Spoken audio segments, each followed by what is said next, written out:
Hi hello friends, welcome to Namaste India cooking channel. ಇವತ್ತು ನಮ್ಮ ಚಾನಲ್ನಲ್ಲಿ ಚಿಕನ್ ಬುರ್ಜಿ ಮಾಡೋದು ಹೇಗೆ ಅನ್ನೋದನ್ನು ನೋಡೋಣ. 1/4 kg ಚಿಕನ್ ಬ್ರೆಸ್ಟ್ ಪೀಸನ್ನು ತಗೊಂಡಿದ್ದೀನಿ. ಇದರಲ್ಲಿ 1/4 ಸ್ಪೂನ್ ಉಪ್ಪು, ಅರ್ಧ ಸ್ಪೂನ್ ಅಚ್ಚ ಖಾರದ ಪುಡಿ ಮತ್ತು ಧನಿಯಾ ಪುಡಿಯ ಮಿಶ್ರಣ, 1/4 ಸ್ಪೂನ್ ಅರಿಶಿನದ ಪುಡಿ, ಅರ್ಧ ಸ್ಪೂನ್ ಶುಂಠಿ ಬೆಳ್ಳುಳ್ಳಿ ಪೇಸ್ಟ್, 1 ಸ್ಪೂನ್ ಅಷ್ಟು ನಿಂಬೆಹಣ್ಣಿನ ರಸವನ್ನು ಹಿಂಡ್ತಾ ಇದ್ದೀನಿ. ಇದನ್ನು ಚೆನ್ನಾಗಿ ಮಿಕ್ಸ್ ಮಾಡಿ ಅರ್ಧ ಅವರ್ ನೆನೆಯಕ್ಕಿಡಬೇಕು.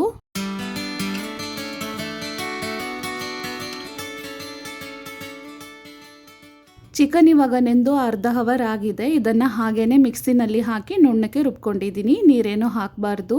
ಒಂದು ಕಡಾಯಿನಲ್ಲಿ 1/4 ಕಪ್ ಅಷ್ಟು ಎಣ್ಣೆಯನ್ನು ಹಾಕ್ತಾ ಇದ್ದೀನಿ. ಎಣ್ಣೆ ಬಿಸಿ ಆದಮೇಲೆ ಸಣ್ಣಕ್ಕೆ ಕಟ್ ಮಾಡಿರುವ 2 ಈರುಳ್ಳಿ, ಅದ್ರ ಜೊತೆಗೆ 2 ಹಸಿರು ಮೆಣಸಿನ್ಕಾಯನ್ನು ಹಾಕಿದ್ದೀನಿ. ಇದರಲ್ಲಿ ಒಂದು ಚಿಟಿಕೆ ಅರಿಶಿನದ ಪುಡಿ, ಅರ್ಧ ಸ್ಪೂನ್ ಕಾಳು ಮೆಣಸಿನ ಪುಡಿ, 1/4 ಸ್ಪೂನ್ ಉಪ್ಪು, 1/4 ಸ್ಪೂನ್ ಗರಂ ಮಸಾಲ ಹಾಕಿ ಒಂದು ಬಾರಿ ಮಿಕ್ಸ್ ಮಾಡ್ತಾ ಇದ್ದೀನಿ. ಈರುಳ್ಳಿಯನ್ನು ಜಾಸ್ತಿ ಏನು ಹುರಿಯೋದು ಬೇಕಾಗಿಲ್ಲ. ಇದ್ರ ಜೊತೆಗೇ ರುಬ್ಬಿರುವ ಕೈಮಾವನ್ನು ಹಾಕ್ತಾ ಇದ್ದೀನಿ. ಈರುಳ್ಳಿ ಫ್ರೈ ಆಗೋದಕ್ಕೂ ಚಿಕನ್ ಬೇಯೋದಕ್ಕೂ ಕರೆಕ್ಟಾಗಿರುತ್ತೆ. ನಿಂಬೆಹಣ್ಣಿನ ರಸವನ್ನು ಹಾಕಿ ಚಿಕನನ್ನು ನೆನೆಸಿಟ್ಟಿರೋದ್ರಿಂದ ಸಾಫ್ಟಾಗಿರುತ್ತೆ, ಬೇಗನೂ ಬೆಂದ್ಬಿಡತ್ತೆ. ನೋಡಿ, ಈ ರೀತಿ ಚೆನ್ನಾಗಿ ಮ್ಯಾಶ್ ಮಾಡ್ತಾ ಇದನ್ನು ಮಿಕ್ಸ್ ಮಾಡ್ತಿರಬೇಕು.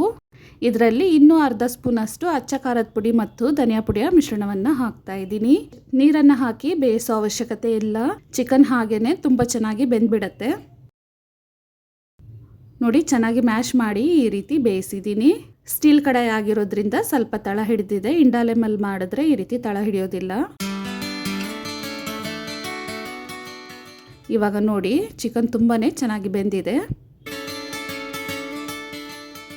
ಇದರಲ್ಲಿ 1 ಸ್ಪೂನ್ ಅಷ್ಟು ನಿಂಬೆಹಣ್ಣಿನ ರಸವನ್ನು ಹಿಂಡ್ತಾ ಇದ್ದೀನಿ.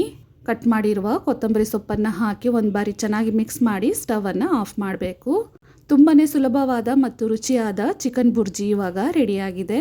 ನೀವು ಮನೆಯಲ್ಲಿ ಒಂದ್ಸಲ ಟ್ರೈ ಮಾಡಿ ನೋಡಿ, ಮಕ್ಕಳು ತುಂಬಾ ಇಷ್ಟಪಡ್ತಾರೆ. ಈ ಹೂರಣವನ್ನು ಇಟ್ಟು ನೀವು ಚಿಕನ್ ಮೋಮೋಸ್ ಅಥವಾ ಸಮೋಸನೂ ಮಾಡಬಹುದು. ವೀಕ್ಷಕರೇ, ಈ ರೆಸಿಪಿ ನಿಮಗೆ ಇಷ್ಟ ಆಗಿದ್ದರೆ ನಮ್ಮ ಚಾನಲನ್ನು ಲೈಕ್ ಮತ್ತು ಸಬ್ಸ್ಕ್ರೈಬ್ ಮಾಡಿ. ಧನ್ಯವಾದಗಳು.